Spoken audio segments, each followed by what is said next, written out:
Olá, meus queridos, eu desejo a todos mais uma vez com a paz do nosso Senhor e Salvador Jesus Cristo. Estamos aqui para dar continuidade no nosso estudo de escatologia bíblica. Desta feita, queridos, vamos estar falando sobre as bodas do Cordeiro e a grande tribulação. E antes de mais nada, eu peço que vocês se inscrevam nesse canal. Você que ainda não se inscreveu, se inscreva, para que sempre nós vamos estar apanhando vídeo novo, para que nós vamos ser edificados e fortalecidos pela palavra do Senhor. Porque o nosso intuito aqui é nós alimentarmos esse canal e também que vocês venham a ser alimentados, independente do seu credo religioso, independente de onde você mora, onde estiver alcançando este canal. Nós falamos já sobre o plano de Deus, né, da salvação. Deus tem um plano de salvação. Mas o plano do Senhor, nós já mencionamos também que foi sobre os judeus, gentios, né, e a igreja do Senhor Jesus Cristo. Nós mencionamos também já sobre as duas ressurreições, né? Como diz lá em João 5, 28 e 29. A ressurreição da vida eterna e a ressurreição da condenação eterna. E nós vamos entender que dentre essas ressurreições de uma para a outra é o número equivalente ao espaço de 1000 anos de uma para a outra. Nós não falamos, queridos, sobre as ressurreições. Nós já mencionamos que em Israel existia, né, as primícias, né, que era entregue ao sacerdote. Existia ali aquela primeira colheita, que era colhido o primeiro molho e levado ao sacerdote. Existia também a segunda colheita, que é uma colheita geral. E a terceira colheita que era feita era deixada para os pobres, as viúvas, os órfãos e os necessitados. Quando falamos também sobre ressurreições, queridos, eu e você precisamos entender que existe a ressurreição, as primícias de Cristo, depois os que são, né, de Cristo na sua vinda, e depois também a ressurreição daqueles martírios, né, da grande tribulação. Nós vamos examinar isso na Bíblia Sagrada. Na Bíblia Sagrada, lá sobre as primícias, né, quando aqueles que ressuscitou, lá em Mateus, capítulo 27, versículo 52 e o 53 diz assim: E abriram seus sepulcros e muitos corpos dos todos os santos, muitos corpos de santos que dormiram foram ressuscitados. E saindo dos sepulcros, depois da ressurreição dele, entraram na cidade santa e apareceram e a muitos, não todos. Ou seja, essas foram as primícias que foi ressuscitado com Cristo, né? Juntamente com Cristo na sua primeira ressurreição. Aí vai ter aquela ressurreição na vinda do Senhor, que também vai fazer parte da primeira ressurreição. Paulo vai dizer isso, né, lá em 1 Tessalonicenses. 1 Tessalonicenses, capítulo de número 4. Porque quando nós vamos estudar sobre as cartas tessalonicenses, é uma das primeiras cartas, né, em ordem cronológica, uma das primeiras cartas escritas pelo apóstolo Paulo. E eu vejo já o apóstolo, né, mencionando acerca da escatologia bíblica logo no início, né, da sua carreira ministerial. Vemos que um assunto muito importante, relevante, não somente naquele dia, mas também para os nossos dias de hoje, queridos irmãos, porque nós entendemos que todas as coisas encaminham para o fim. Porque quando nós estudamos escatologia, nós vamos entender que se houve um começo, haverá um fim, né? Se houve um começo, haverá um fim. as coisas encaminham sempre para um fim. Nós vamos entender que a pessoa que morreu hoje, morre em Cristo, ela morre em Cristo Jesus, o pó volta à terra, o seu corpo, e o espírito volta aonde? O espírito volta a Deus. E nós vamos ver que quando a pessoa volta a Deus, ele vai estar destinado ao paraíso, aonde está o seu espírito, né, e a alma, a sua consciência também está junto. Tá? Porque se não houver consciência, como você está ciente que você estará em um lugar? E também quem vai para o Hades, né, para o local de tormento, ele também está consciente que está ali. Porque não haveria graça você estar em um lugar e não ter consciência de que você está ali. Né? Nós vamos ver que lá em Lucas, capítulo 16, aqui onde o homem lembrou, né, que tinha ainda 5 irmãos que fosse pregar para eles, para que não fosse para aquele lugar de tormento. Vejamos então, ele estava ali, em alma e espírito, mas consciente, plenamente consciente. Tá? Então, aqueles que morreram em Cristo, hoje, ele vai em alma e espírito ao paraíso, em lugar de descanso, em um local de repouso. E aqueles que morreram sem Deus, sem Cristo, eles vão para o Hades, que é o lugar de tormento, aguardando somente o juízo final, tá? Porque vai ressuscitar nessa primeira ressurreição aqueles que estiverem em Cristo Jesus, aqueles que morreram em Cristo Jesus, como Paulo vai dizer aqui em 1 Tessalonicenses 4, versículo 14. Porque se cremos que Jesus morreu e ressuscitou, assim também aos que em Jesus dormem, Deus tornará a trazer com ele. Ou seja, trazer com ele o que, queridos? Os seus espíritos. Os seus espíritos para ser ligado no corpo aqui, né? E ser transformado. Tá? Porque o espírito, o espírito está com ele. Quando que isso vai acontecer? Paulo vai dizer aqui no versículo 16. Porque o mesmo Senhor descerá do céu com alarido e voz de arcanjo e com a trombeta de Deus. Veja só, com a trombeta de Deus. E os que morreram em Cristo ressuscitarão primeiro. Veja que, queridos, que quando nós chegamos no versículo 17, fala, depois nós, Paulo se incluiu também, que ele estaria junto, né? Depois nós, os vivos, seremos arrebatados juntamente com ele nas nuvens a encontrar com o Senhor nos ares, e assim estaremos para sempre com o Senhor. Veja que Paulo também se incluiu, né, nesta vinda do Senhor. Para ele estaria vivo, né, até a vinda do Senhor, mas como ele morreu, né, aqueles que morreram em Cristo ressuscitarão primeiro. E quem é que vai ouvir o toque da trombeta? Aqueles que morreram em Cristo Jesus.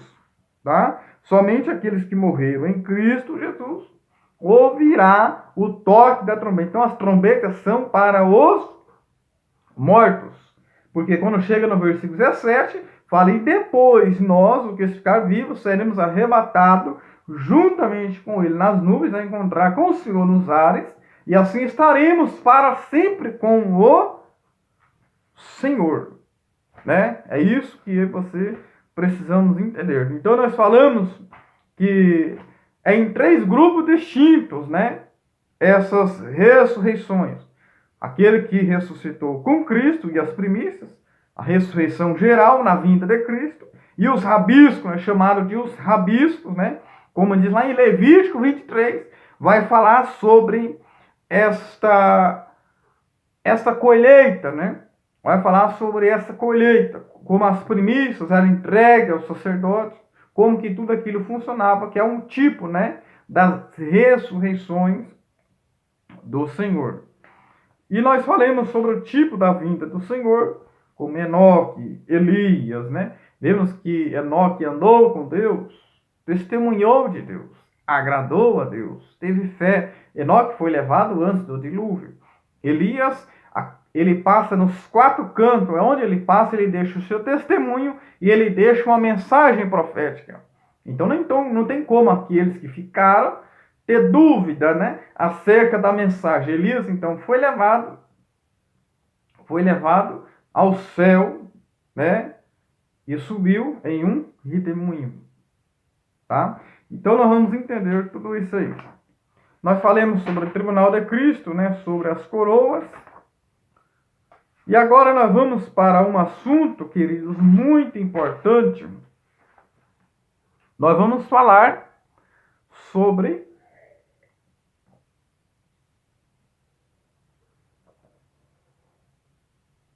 as bodas do Cordeiro. Tá? As bodas do Cordeiro, que é o nosso assunto de hoje. Mas você me pergunta, mas o que é as bodas do Cordeiro? Vamos para Apocalipse, né? Capítulo 19 e o versículo 9. Olha o que vai dizer o apóstolo João. Apocalipse, capítulo 19, versículo 9, ele diz assim: E disse-lhe, bem-aventurado aqueles que são chamados à ceia das bodas do Cordeiro. E disse, essas palavras são verdadeiras e fiéis. Vejamos Cantares também, capítulo 2. Cantares, capítulo 2, versículo 4. Olha o que diz. Aqui o cântico, né, do esposo, né, para a esposa. Diz assim: Leva-me tu após ti, ó rei. O rei me introduziu nas suas recâmaras. Né? Vejamos então o que é as bodas do Cordeiro. Primeiro, é que será um banquete no céu. Amém? Será um banquete celestial. Tá bom? As bodas do Cordeiro será um banquete celestial, ou seja, será uma festa realizada no céu. Não será uma festa realizada aqui na terra, tá bom? Será um banquete celestial. Vejamos então, e a esposa será dada vestes brancas, onde nós vamos ver Apocalipse 19 e o versículo 8. E foi-lhe dado que vestisse de linho fino, puro e resplandecente, porque o linho fino são a justiça dos santos. Então, vestes brancas representam a justiça, né, dos santos. E aí você me pergunta, quem são os participantes das bodas? Veja só, presta atenção. Quem são os participantes das bodas? Todos os santos de toda a era e os salvos da grande tribulação. Então, os participantes das bodas do Cordeiro são todos os santos, desde Adão, de todas as eras, aqueles que morreram em Cristo e até aqueles que passarão também, tá? Que passarão pela grande tribulação, também participarão das bodas do Cordeiro. Como que nós vamos entender isso? Apocalipse, capítulo 5. Você pode estar acompanhando comigo. Apocalipse, capítulo 5, versículo 9. Olha o que diz. E cantava um cântico novo, dizendo: Digno é, Senhor, de tomar o livro e de abrir os seus selos. Porque fosse morto, e com o teu sangue compraste para Deus homens de toda tribo, língua e povo e nação.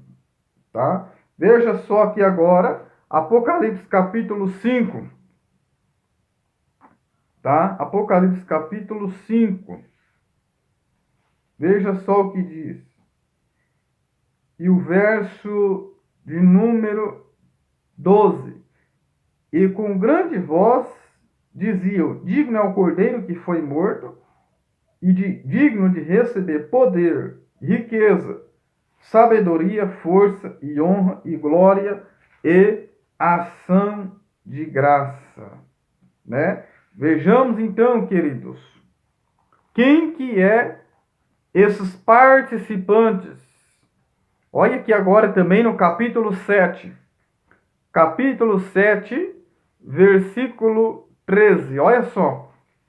E um dos anciões me falou dizendo: esses que estão vestidos de vestes brancas, quem são e de onde vieram? Ele faz uma pergunta, tá? Os anciões.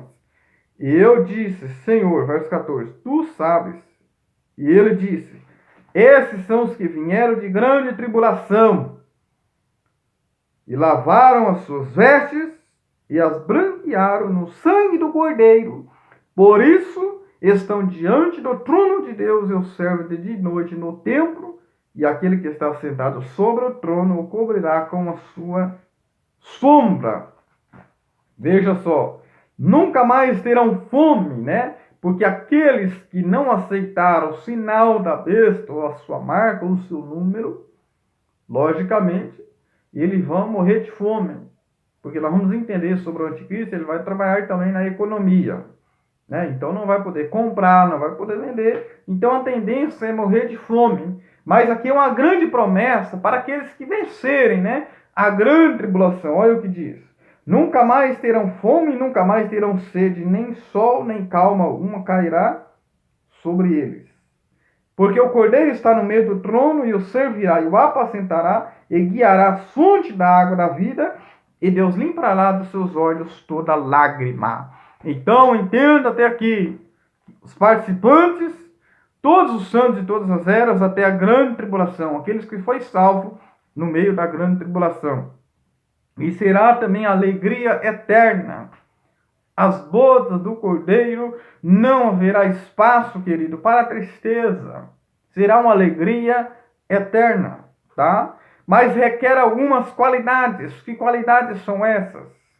Primeiro, vestes limpas, tá? Vestes limpas. Mas o que é vestes limpas aqui? São algo para nós entendermos, queridos, espiritualmente. Porque quando nós vamos estudar sobre Apocalipse, vamos ver que boa parte são simbologias para que nós venhamos entender espiritualmente. São expressões, tá? São expressões para que nós venhamos entender, para que a nossa mente humana, né, venha entender aquilo que o Senhor quer nos ensinar. Porque Apocalipse 22, 14 fala, bem-aventurado aqueles que lavam as suas vestiduras no sangue do Cordeiro, para que tenha direito à vida eterna, ou seja, lavar as vestiduras aqui equivale-se a obedecer a palavra do Senhor, aos mandamentos do Senhor, tá? E ser santa, essa é uma das qualidades, ser santa, né? Ser santo quer dizer, ser santo quer dizer ser separado. A palavra santificação quer dizer separação, ou seja, a separação, querido, quer dizer separação não é de. Tem muita gente que separa de, separado de amigos, separado de pessoas, separado de pegadores. Não, é separado para um propósito. Então, minha santificação é eu me separar para um propósito, separar para Deus, para um objetivo, para um alvo. Tá? E vejamos então, 1 Pedro 1,15 fala, sede santos. E Hebreus 12, 14 fala, segui a paz com todos e a santificação, sem a qual ninguém verá o Senhor. Né? Vejamos então, qual que é essas qualidades? Primeiro, vestes limpas, ser santa, e outra, estar compromissada com o noivo. Quem que é o noivo? É Cristo. O noivo é Cristo, tá? Estar compromissada com o noivo. Eu costumo dizer que aqui na terra, o que é mais esperado, o que é mais aguardado, o centro das atenções aqui no casamento terreno é a noiva. A mais esperada é a noiva, né? A mais honrada é a noiva. Mas na eternidade será uma inversão de valores. Cristo, né, que é o noivo, né? Cristo que é o noivo, ele se apresentou como noivo, nós vamos ver aqui, e João Batista, né, ele disse que ele era o noivo, e ele mesmo disse que é o noivo, né? Nós vamos ver na Bíblia Sagrada. Então, o maior centro das maiores atenções será o noivo, mais esperado, mais aguardado, mais honrado, o noivo que é Cristo Jesus, né? E estar compromissada e amar o noivo. Amar o noivo, essa é uma das qualidades. Jeremias 31 e o verso 3, né, como diz o profeta Jeremias 31, verso 3, ele diz, há muito tempo que o Senhor me apareceu dizendo, com amor eterno te amei, também com amável benignidade te atraí. Veja, Deus amou, mas ele deseja também E nós o amamos ele, porque nós amamos porque ele nos amou primeiro. Ele nos amou primeiro. Por isso nós devemos amar a Deus, amar a Cristo, né? E nós vamos entender, queridos, lá na Bíblia Sagrada, quando falamos sobre as bodas do Cordeiro, que o próprio Cristo, ele vai nos servir. Você vai ver isso lá em Lucas capítulo 12, 35 a 37. O próprio Cristo vai servir na mesa, juntamente com Abraão, Isaac e Jacó. E quando falamos sobre as bodas do Cordeiro, querido, eu preciso entender que houve umas bodas na terra, lá em Mateus capítulo 22, foi um convite a Israel, e haverá umas bodas na eternidade. Quando falamos sobre as bodas do Cordeiro, querido, nós vamos ver uma passagem bíblica, lá no Evangelho do Senhor Jesus, escrito por Mateus capítulo 25, tá bom? Quando nós vamos estudar essa passagem bíblica,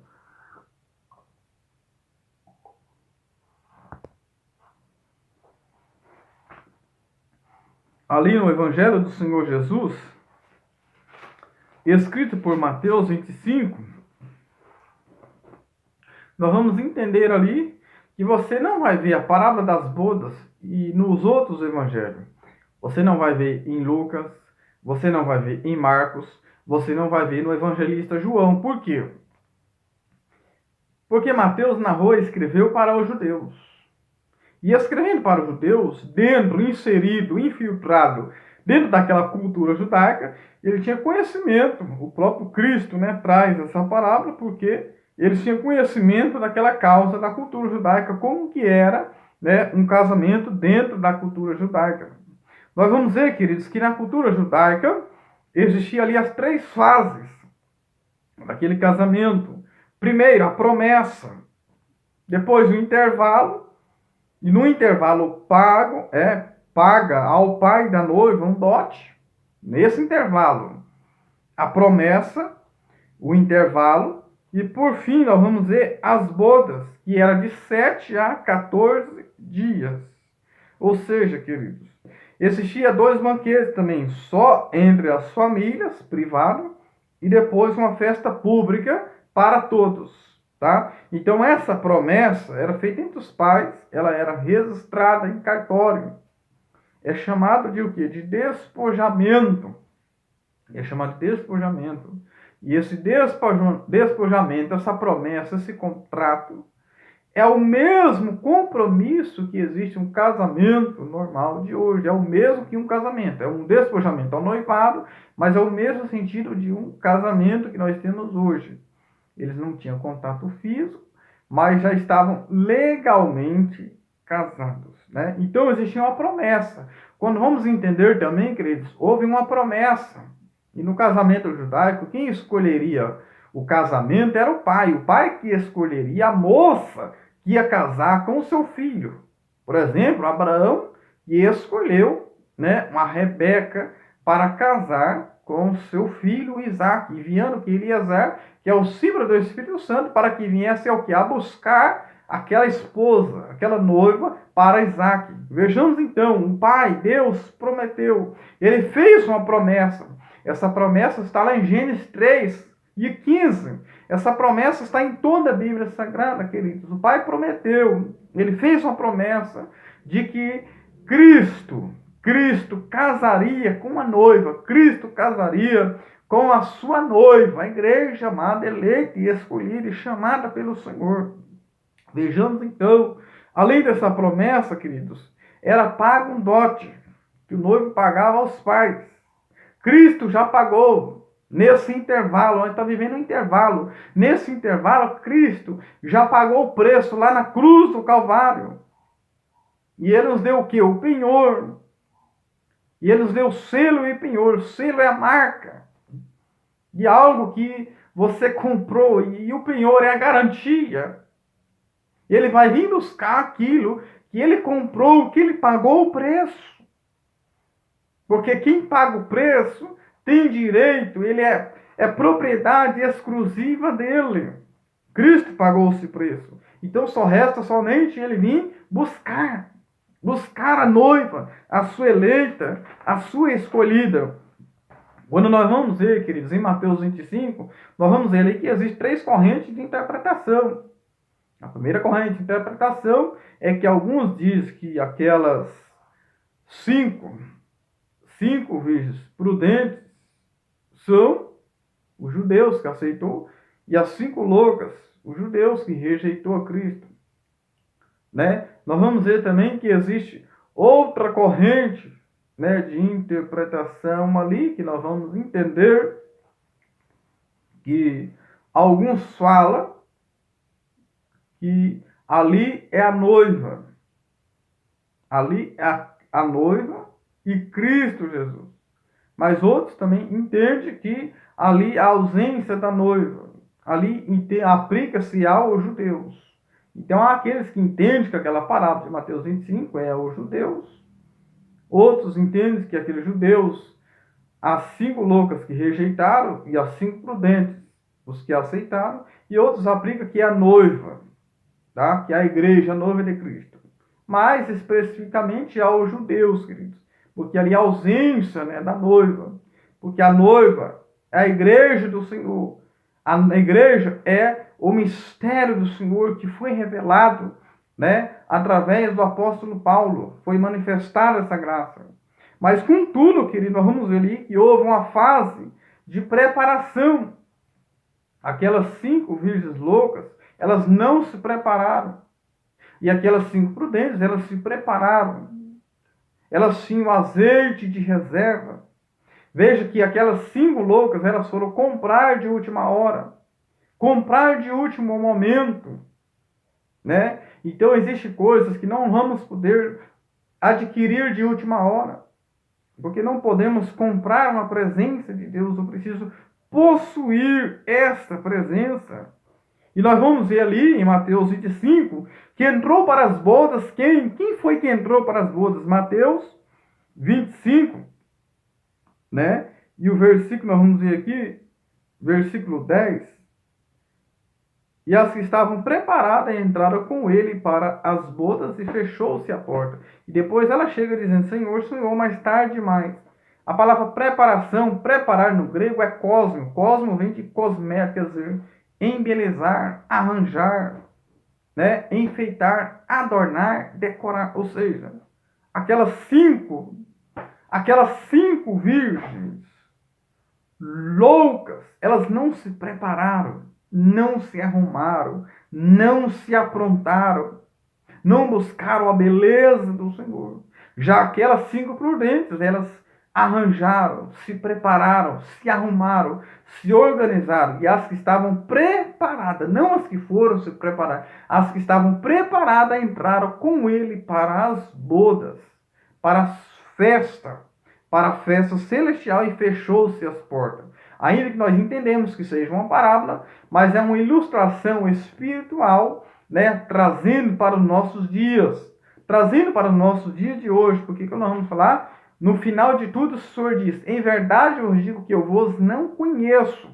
A palavra conheço, do grego, quer dizer, atesto ou aprovo. Aquele Senhor está dizendo, olha, por mais que você está me chamando de Senhor, Senhor, porque a Bíblia diz, Mateus 7:21, nem todo aquele que diz Senhor, Senhor, entrará no reino do céu, mas sim aquele que faz a vontade do Senhor. Vejamos que elas ainda falaram, Senhor, Senhor, abre-nos a porta. Ou seja, houve uma preocupação delas falar o nome do Senhor, mas não fez a vontade do Senhor. Porque o reino de Deus não é eu falar, expressar, mas é eu fazer. Então vejamos, fechou-se a porta, e as que estavam preparadas entraram com ele para as bodas, e fechou-se a porta.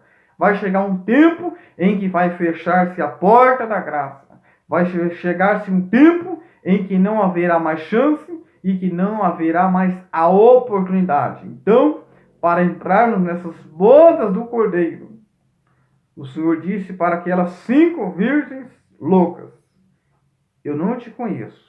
Eu não te aprovo, porque a palavra conheço do grego quer dizer aprovo. Ou seja, vocês não foram aprovadas. Paulo diz que ele subjugava o seu corpo para que, pregando aos outros, ele não fosse reprovado. Paulo também diz em 2 Timóteo 2,15: procura te apresentar a Deus como obreiro aprovado. Então, que nós venhamos estar preparados para participar das bodas do Senhor e esperarmos com paciência, confiança plena que o Senhor, o noivo, vai vir buscar a sua noiva amada, a igreja do Senhor. Amém?